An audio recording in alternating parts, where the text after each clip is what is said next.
University में assistant professor से लेकर इंटरनेशनल पब्लिशर बनने का सफर। क्या ये सफर आसान था? बिल्कुल नहीं।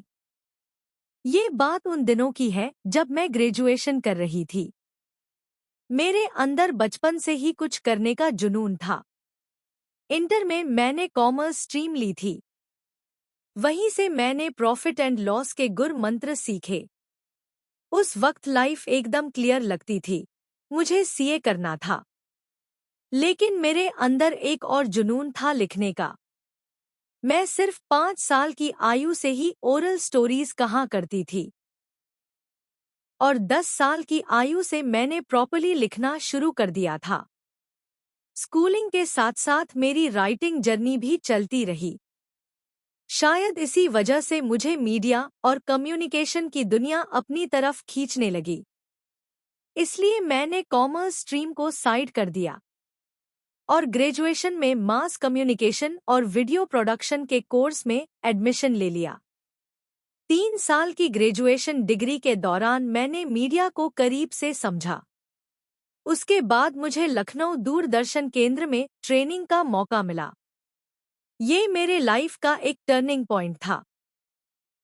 यहीं से मीडिया और कम्युनिकेशन की दुनिया को और गहराई से समझने का मौका मिला। ग्रेजुएशन के बाद मैंने masters in journalism and mass communication किया। ये मेरा पहला पोस्ट ग्रेजुएशन था और मेरी जर्नी अभी बस शुरू ही हुई थी। लोग कहते थे teaching is the Nobel profession. बस फिर क्या, मैंने बीएड किया, यूपी टेट क्लियर किया, एमएड किया। एमए इंग्लिश करते करते मैं एजुकेशन सब्जेक्ट में 6 टाइम्स ऑल इंडिया लेवल पर यूजीसी नेट एग्जामिनेशन क्लियर कर चुकी थी। फिर एक दिन लाइफ में एक और टर्निंग पॉइंट आया। लखनऊ की एक बहुत प्रतिष्ठित गवर्नमेंट यूनिवर्सिटी में मेरी असिस्टेंट प्रोफेसर की जॉब लग गई। यूनिवर्सिटी में पढ़ाने गई तो सभी स्टूडेंट्स लगभग मेरी ही आयु के थे। जैसे ही मैं क्लास में गई, एक स्टूडेंट ने कहा, न्यू एडमिशन। मैंने मुस्कुराकर कहा, नहीं, मैं आपकी टीचर हूं। मैंने बीए एजुकेशन और एमए एजुकेशन की क्लासेस ली। एजुकेशनल साइकोलॉजी और स्टैटिस्टिक्स पढ़ाया। पर जिंदगी कब रुकती है? वह अक्सर कड़े इम्तिहान लेती है। यहीं से शुरू हुआ जीवन की अनंत यात्राओं का एक नया दौर।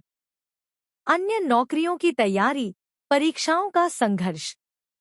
इसी बीच एमए एजुकेशन और एमए हिंदी भी पूरा हुआ और मैं 7 डिग्री होल्डर बन गई। फिर आया वह एक दिन जब मैंने सोचा कुछ अलग करने का। जनवरी 2022 के एक दिन अचानक मेरे दिमाग में एक ख्याल आया।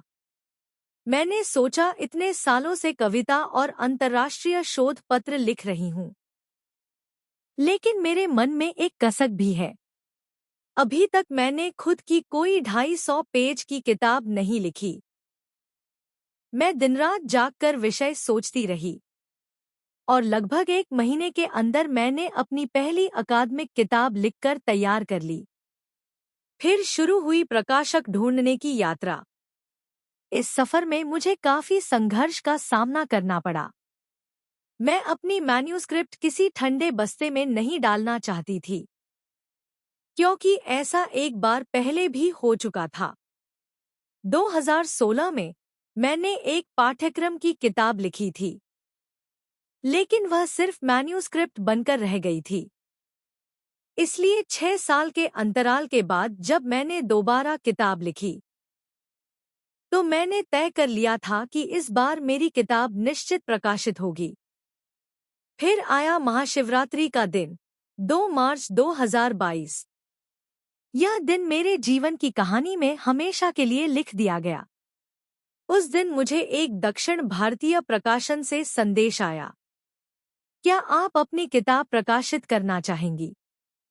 लखनऊ से लगभग 2000 से 2500 किलोमीटर दूर से आया यह संदेश मेरे लिए एक नई उम्मीद लेकर आया। मैंने तुरंत कहा, ठीक है। इसलिए मैंने अपनी किताब प्रकाशन के लिए दे दी। और फिर क्या? यहीं से मेरी किताबों के प्रकाशित होने की यात्रा शुरू हो गई। जब मेरी पहली किताब छपकर मेरे हाथ में आई, तो मेरी खुशी का कोई ठिकाना नहीं था। इसके बाद मैंने रुकना नहीं सीखा। चहकते पन्ने और tenses the blossoms of English grammar जैसी कई किताबें लिखने के बाद मेरी पहचान धीरे धीरे एक अंतर्राष्ट्रीय लेखिका के रूप में होने लगी। मेरी किताबें मिडिल ईस्ट, यूरोप, अमेरिका और जापान तक पढ़ी जाने लगी। United states, United kingdom, Germany, Spain, Japan, Dubai, Australia, Italy और फ्रांस जैसे कई देशों में मेरी किताबें उपलब्ध होने लगी। धीरे धीरे मेरी 70 से ज्यादा किताबें इंटरनेशनल मार्केट में पहुंच गईं। कभी कभी पब्लिकेशन की तरफ से मैसेज आता था, मैम, आपकी किताब सिंगापुर शिप की गई है। ऐसे मैसेज देखकर दिल में एक अलग ही खुशी होती थी। लेकिन मैंने जीवन में एक गुर मंत्र सीखा था, किसी भी स्थिति में मन में न अधिक हर्ष रखना और न अधिक विषाद। इसलिए मैंने हमेशा अपना स्वभाव सहज और सरल ही रखा। मैं कभी ज्यादा प्रचार नहीं करती थी कि मैंने जीवन में क्या क्या किया है। लेकिन कभी कभी लोग कह देते, क्या किया है जीवन में? तब कभी मन में बस एक ही ख्याल आता था, अगर मेरे संघर्ष का एक नोक बराबर भी किसी ने जी कर देखा होता, तो शायद ये सवाल कभी नहीं पूछते। खैर, जिंदगी ने मुझे एक और नया अनुभव दिया। इंटरनेशनल ऑथर बनने के बाद मेरी यात्रा इंटरनेशनल पब्लिशर बनने तक पहुंच गई। धीरे धीरे मैंने पूरी पब्लिशिंग इंडस्ट्री को खुद ही सीख लिया। पब्लिशिंग के इस सफर में मैंने सिर्फ किताबें लिखना ही नहीं, बल्कि एक किताब को जन्म से लेकर उसके रीडर्स तक पहुंचने की पूरी प्रक्रिया को समझा।